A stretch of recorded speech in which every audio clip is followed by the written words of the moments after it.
Hi అండి, నేను మీ కేదాని. Welcome to Keda's kitchen channel. ఈరోజు వీడియోలో నేను ఇంట్లో కూరగాయలు లేనప్పుడు అరకప్పు శనగపిండితో చక్కగా ఇలా శనగపిండితో బుజ్జిని చేసుకుంటే చాలా బాగుంటుందండి. సో చాలా టేస్టీగా, చాలా యమ్మీగా కూడా ఉంటుంది. ఎవరైనా కొత్తగా నా ఛానల్ని చూస్తున్నవారు తప్పకుండా సబ్స్క్రైబ్ చేసుకోండి ఫ్రెండ్స్. అయితే ముందు మన వీడియోలోకి వెళ్ళిపోదామా. అరకప్పు అంతా శనగపిండి తీసుకున్నాను, అలాగే 2 టేబుల్ స్పూన్ అంతా గోధుమ పిండి వేసుకున్నాను, 1 టీ స్పూన్ అంతా కసూరి మేతి వేసుకొని, 1 టేబుల్ స్పూన్ అంతా కొత్తిమీరని ఇలా కడిగి కట్ చేసి వేసుకొని ఒక్కసారి ఇలా కలుపుకుంటున్నానండి. నేను గోధుమ పిండి ఎందుకు వేసుకున్నానంటే చాలా సాఫ్ట్గా రావడానికి వేసుకున్నాను. ఆ తర్వాత 1 టీ స్పూన్ అంత ఉప్పు, 1 పచ్చిమిర్చిని ఇలా కట్ చేసి వేసుకొని ఇలా కలుపుకుంటున్నాను. అలాగే 1 టీ స్పూన్ అంతా వాము వేసుకొని మరొకసారి ఇలా కలుపుకొని, అరకప్ అంతా వాటర్ని యాడ్ చేసుకొని ఇలా చక్కగా బాగా మిక్స్ చేసుకుంటున్నానండి. ఎక్కడ ఉండలు లేకుండా ఇలాగా నేను మిక్స్ చేసుకుంటున్నాను. కన్సిస్టెన్సీ అంతా నేను చూపిస్తున్నాను కదా, ఈ విధంగా ఉండాలండి.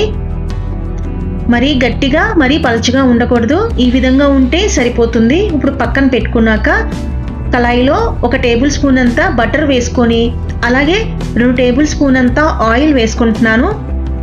ఇప్పుడు బాగా వేడెక్కిన తర్వాత అందులోకి నేను 1 టీ స్పూన్ అంతా జీలకర్రను వేసుకుంటున్నానండి. జీలకర్ర కాస్తంత చిటపటలాడాలండి. చిటపటలాడిన తర్వాత అందులోకి నేను 2 ఉల్లిపాయలను కట్ చేసి వేసుకున్నాను. చక్కగా సన్నగా తరిగి ఇలా కట్ చేసుకొని వేసుకొని బాగా మగ్గే వరకు కలుపుకుంటున్నాను. ఆ తర్వాత 1 రెమ్మ కరివేపాకు, అలాగే 1 పచ్చిమిర్చి, 1/2 టీ స్పూన్ అంత ఉప్పు వేసుకొని కలుపుకుంటున్నానండి. ఉల్లిపాయ ముక్కలు మగ్గే వరకు ఇలా రోస్ట్ చేసుకుంటున్నాను. ఆ తర్వాత అల్లం వెల్లుల్లి ముద్ద 1 టీ స్పూన్ అంతా వేసుకొని, అలాగే 2 టమాటాలను ఇలా కట్ చేసి వేసుకున్నాను. సో టమాటో మాత్రము కాస్తంత మగ్గితే సరిపోతుందండి. ఆ తర్వాత నేను 2 టేబుల్ స్పూన్లు పెరుగు వేసుకున్నానండి. పెరుగు వేసుకొని ఇలా కలుపుకుంటున్నాను. ఆ తర్వాత 1/2 స్పూను పసుపు, 1 టీ స్పూన్ అంత కారము వేసుకుంటున్నాను. అలాగే 1 టేబుల్ స్పూన్ అంతా ధనియాల పొడి వేసుకొని ఇలా కలుపుకుంటున్నాను. ఇందులో 1/2 కప్ అంతా వాటర్ని యాడ్ చేసుకొని కలుపుకుంటున్నానండి. ఇందులో పెరుగు వేసాను కదా, పెరుగు వేయడం మూలంగా కర్రీకి చాలా టేస్ట్ వస్తుందండి, అందుకే పెరుగు వేసుకున్నాను నేను.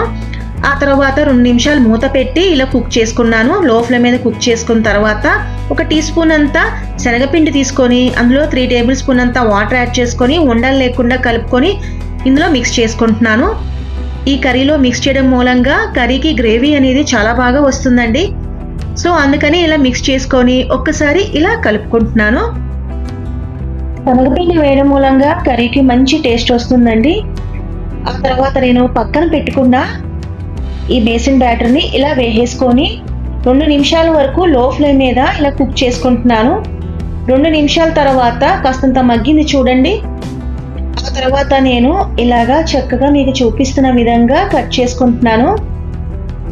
ఇప్పుడు మనకి బేసిన్ గుజ్జు అనేది తయారైపోతుంది చూడండి. ఇప్పుడు ఒకసారి ఇలా కలుపుకుంటున్నాను.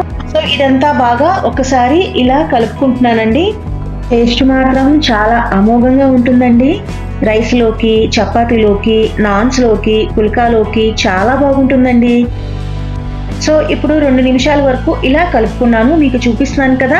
ఇలా డ్రై అయిన తర్వాత నేను కప్ అంతా వాటర్ అనేది యాడ్ చేసుకుంటున్నానండి. వాటర్ యాడ్ చేసుకున్న తర్వాత మరొక 2 నిమిషాలు కుక్ చేసుకుంటున్నాను. ఇందులోకి 1 టీ స్పూన్ అంతా గరం మసాలా పౌడర్ వేసుకుంటున్నానండి. ఆ తర్వాత ఒకసారి ఇలా మిక్స్ చేసుకుంటున్నాను. చివరిగా కొత్తిమీర యాడ్ చేసుకొని ఒక్కసారి ఇలా కలుపుకుంటున్నానండి. కర్రీ చూసారా ఎంత దగ్గరికి అయిపోయిందో. ఇప్పుడు మూత పెట్టేసి స్టవ్ ఆఫ్ చేసేసుకొని ఒక బౌల్లో సర్వ్ చేసేసుకుంటున్నాను. అంతేనండి, చాలా సింపులే కదా ఇది తయారు చేయడం. చాలా యమ్మీగా, చాలా టేస్టీగా, సూపర్గా ఉంటుంది. తప్పకుండా రెసిపీ ట్రై చేయండి ఫ్రెండ్స్. అంతేనండి ఇవాల్టి వీడియో. మరికొన్ని వీడియోస్లో కలుద్దాం.